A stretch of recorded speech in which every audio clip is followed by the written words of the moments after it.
This is my Ghost Rider costume that I built last year. I'm going to show you how I made it. The most challenging part of any Ghost Rider costume is how do you figure out the fire. My solution is I made kind of a helmet. Now the first thing I did was put tinfoil and duct tape and for a pattern on top of my head. And I separated that into sections and marked it out. So I had the front and back, left and right. This is just the thinnest EVA foam you can get. And once I had that pattern cut out, I sandwiched those between two pieces of Worbla. Worbla is a thermoplastic that you heat with a heat gun, and then it gets soft and malleable, and you can put it into pretty much any shape you need. So I had the 4 pieces, and then I put them together. Worbla will stick to itself. You don't need any glue or anything like that. You just need to shape everything out and stick it together. But once it's stuck together, that's it. It's not coming apart again unless you cut it apart. And this is the basic shape that I wanted. Again, this was my first time using Worbla, so you can see all the bubbling and such, but for what I needed, it was fine. I painted it white and then started sticking on the plastic for the fire. Now this plastic for the fire, these are lighting lenses that I got, and you just cut them out into the basic shape, and then I twirled them into kind of a cone, held that together with just a piece of tape, and then I would heat it up with the heat gun. Really, this part is just trial and error. You just figure out how much heat you can use and how far away, how close or whatnot, and figure out how the plastic reacts. And then once it starts to heat up, it will start to curl and form itself into a shape, and then I just would go right around the cone until I came up with the shape that I wanted. And then once that shape was together, I removed that piece of tape afterwards because I didn't want that on there, but it does hold it together long enough so you can come up with the fiery shape that you need. And I did this for every single piece of flame that ended up onto my helmet. And I glued those pieces on just with hot glue and just went right around the helmet until I came up with a shape that I liked. Then I got smaller pieces of those lighting gels to go around the edges to kind of hide those edges. And create more of a shape that would go around the face. For the face of Ghost Rider, I was using a foam prosthetic. So to create the actual fire effect, I used twinkle lights that I got from a local craft shop. I actually went to the dollar store to get the lights themselves for the right color, and I went to a craft shop that had this type of remote on there, so you can actually change the pattern and it gives you this candlelight effect. So I basically just spliced all the lights together, and it all works off a battery and the remote, and the effect is actually pretty cool. So then I put those lights and put them up inside those tubes, and this is how it looks. It's my first test run for that. As you can tell, I'm pretty pleased with it. Not too bad. Now there's not just flame up around the head, obviously it's around the face and on the chest underneath the jacket. So this is what I rigged up for that. Same technique with the plastic and the lights. I just got some lights from the dollar store, same thing, and I have them all hooked through together. Everything is all spliced together. So this is the start of the test run for this, and now I have everything all joined together. I have the chest piece and the helmet piece. I have those quick connects there so I can take it apart, put it back together for when I'm putting on the costume and taking it off.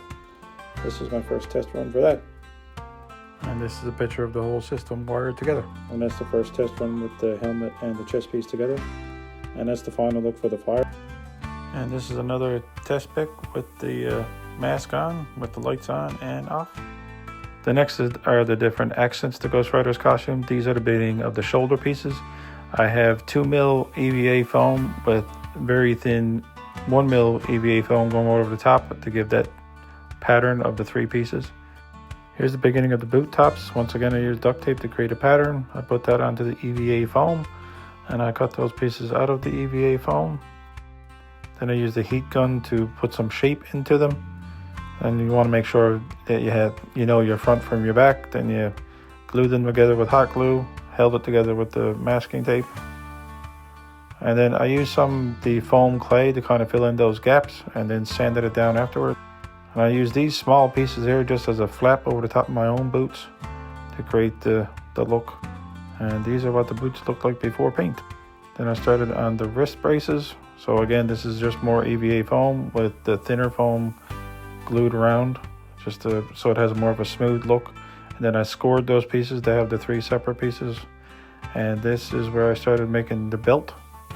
This will be the belt going around the bottom of the jacket. I just used this socket just so everything was the same uniform size. And of course, Ghost Rider can't be Ghost Rider without spikes. So I used 2 different materials for the spikes. I used what was left over from the Worbla, and I made those type of spikes. I also used some foam clay.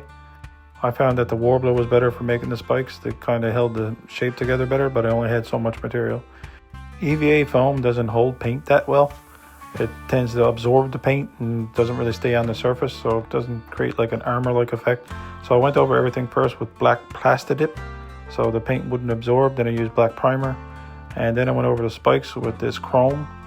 And then I went over the shoulder bits with just different silvers, steel, gray, just try to get the look. And I went over the belt, try to give it more of a leather texture, look more leather. And again, with the shoulder pieces, marked all those out. And this is the final look of the armor before I put it all together. Now for adding the spikes onto the armor, I use contact cement. I would mark it out and then I'd hold it in place with the masking tape until the contact cement dried. This is how the wrist guards came out. On the inside of the wrist guards, I just wore some old gloves. And this is the belt that I put around the bottom of my jacket. Again, glued all the spikes on with contact cement. And this is the look that I came up with for that. This is contact cement on the other side of the shoulder pieces, and I glued them onto the jacket itself. And this is the first test of the jacket. As I mentioned before, my plan for the skull face was I'm using a foam latex prosthetic that you actually glue on. You use Prozaid to glue it on. This piece actually has 2 parts to it, the top and the bottom. So you glue all that on, you glue it down starting from the middle first and then glue your way out. And then I started putting the base colors. I put a dark color first and go over that with the white and then start to build up off of that, filling in details, filling in the teeth, and around the jawline, in the cheeks, around the eyes. I put some neck bones in there. For the eyes, I used some lenses out of some old sunglasses because I didn't want to have actual eyes. I didn't think the look would be right. And this is the final look of Ghost Rider. And that's my wife dressed up as Lady Ghost Rider. And this is some video of the movement. Everything lighting up there. Full 360 of the costume. And this is when I went out in public, took it around. Again, a good picture there of how the fire works. And this is just another walk around picture. Ghost Rider was always a costume I wanted to do, but the fire was always the biggest challenge, and that's how I took on that challenge. If you have any questions, let me know.